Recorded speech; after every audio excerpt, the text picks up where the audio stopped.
ভারতবর্ষে জমির জট সর্বত্র আছে, পশ্চিমবঙ্গে বেশি। আমি যখন রেল করতে ছিলাম তখনও দেখেছি। আমি নসিবুল আলী রেল ব্রিজ করতে গিয়ে 26 বছর পার করে দিয়েছি এই করতে গিয়ে। জমির জট এখানে আছে, জমির জট। এই জন্য বাংলায় অনেক কিছু আটকে আছে।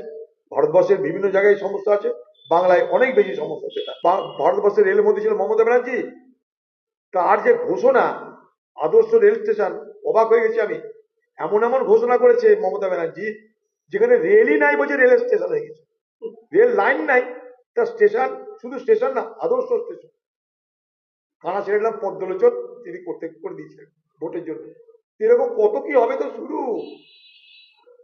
এ তো শুরু। ভোটের আগে এরকম কত নাটক বিজেপি নেতাদের আর তৃণমূল নেতাদের দেখতে পাবেন, দেখতে থাকুন আপনারা।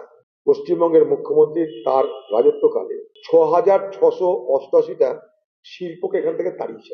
পশ্চিমবঙ্গে বছর বছর বাণিজ্য সম্মেলনের নামে কোটি কোটি টাকা খরচা হচ্ছে, বিনিয়োগ হওয়ার কথা 18 লাখ কোটি টাকা।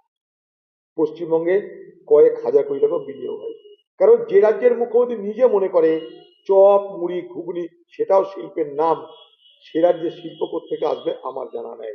অভাবের প্রতিফলন ঘটছে এই বেকার যুবকদের ভাতা দেওয়ার এই লাইনে। এটা কিছু না, দারিদ্রতার বহিঃপ্রকাশ। বাংলার মুখ্যমন্ত্রী ভোটের আগে ভাতা দেওয়ার কথা ভাবলেন। 15 বছর কি বাংলায় বেকার ছিল না? এই বাংলায় শিক্ষা, স্বাস্থ্য, পরিকাঠামো সর্বত্র বরাদ্দ কমিয়ে দিয়ে তার 12টা বাজাচ্ছে। রাজ্য এবং নির্বাচন কমিশন উভয়ে মানুষের কথা ভেবে, ভোটারদের কথা ভেবে তাদেরকে সহযোগিতা করার রাস্তা প্রশস্ত করুন। নির্বাচন কমিশন কোনো অসৎ উদ্দেশ্য নিয়ে কিছু যদি করতে যায়, রাজ্যের উচিত সে অসৎ উদ্দেশ্যকে খর্ব করে দেওয়া।